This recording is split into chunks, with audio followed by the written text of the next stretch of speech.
Inspired by the Tate's recent exhibition, Now You See Us, a survey of women artists working in Britain over the last 500 years, we've decided to have a look at our own collections and choose 4 examples of women artists who mean something to us.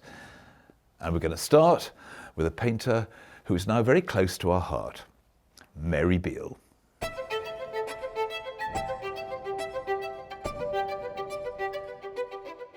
Mary Beale was one of Britain's first professional women artists, which is why it's so fitting that we start the display with her. There's a beautiful series of portraits of her son Bartholomew, and we're really lucky to have one in this display for you to see today. It's a really intimate portrait. He's looking up, twisting slightly, so it's a really complex composition for a non-professional artist to be experimenting with. We love the slight look in his eye and the very tender highlights on the cheeks. And it's just a really lovely insight into a mother's perspective on her son. This portrait and all the other portraits that Mary Beale did of her family really set her apart. I think she's probably one of the only artists working at this period to paint their family this much. We are really excited to start the display with Mary Beale as one of the first women working in Britain, because she paves the way for generations of women to come. As we enter the 18th century in England, women artists remain extremely thin on the ground. But there was one who made great headway. Her name? Maria Verelst.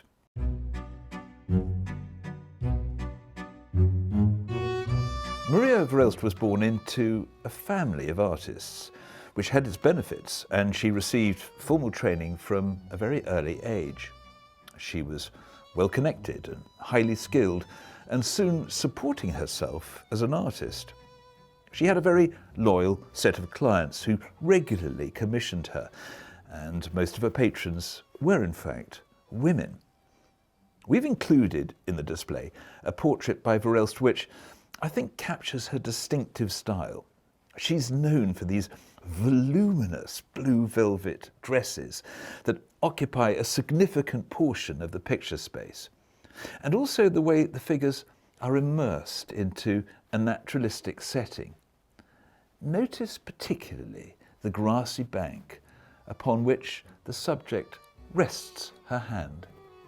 As we move down the spine of the 18th century, we come across another hugely charismatic artist.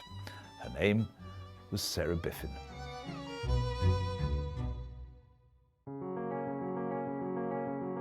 Representing the 19th century, we have Sarah Biffin.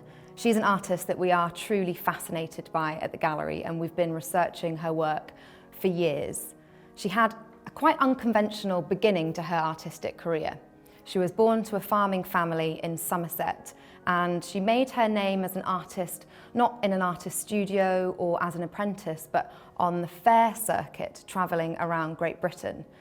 She was born without arms and legs, and she taught herself to sew using her mouth and her shoulder. After she'd learnt to sew, she taught herself to write and to paint, and it was throughout the fairs that visitors would come and watch her to paint and draw, and this was where she began her life as an artist. We're really delighted to be able to display an example of one of her really early works, and this is a depiction of feathers that she would have produced while she was travelling around. They are so detailed. I'd really encourage you to get up close if you can and really look at the intricate detail that she's managed to get across. It's a scattering of feathers. These were easy to carry around at the time, so it would have made sense as a travelling artist to simply have them in your pocket and get them out whenever you needed to paint them. The beautiful colours are just mesmerising, and it survived in really excellent condition. She signed many of her artworks as without hands, and I love that she's proudly claiming that title as a disabled artist and using it to her advantage in this case.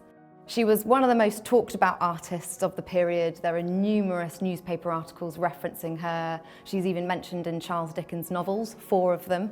So we're really thrilled. We think she kind of encapsulates what it was to be an artist in the 19th century.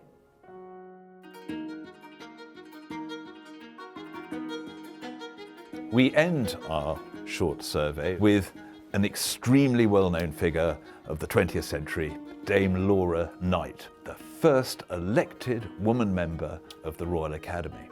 But this isn't a drawing or a painting, the things that she normally did. This is something extraordinarily rare that we managed to discover by chance. They are enamels.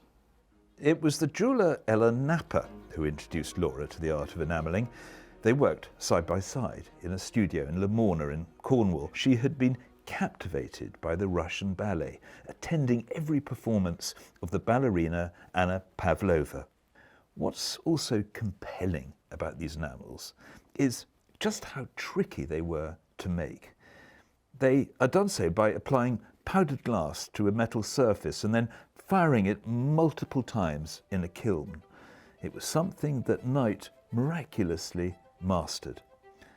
And these works also represent a strong bond between the two artists. This selection may appear a little bit random, but these are works that have come into our orbit, into our lives. And they represent, I suppose, on another level, the dynamic progress that women have made in British art over the last 400 years.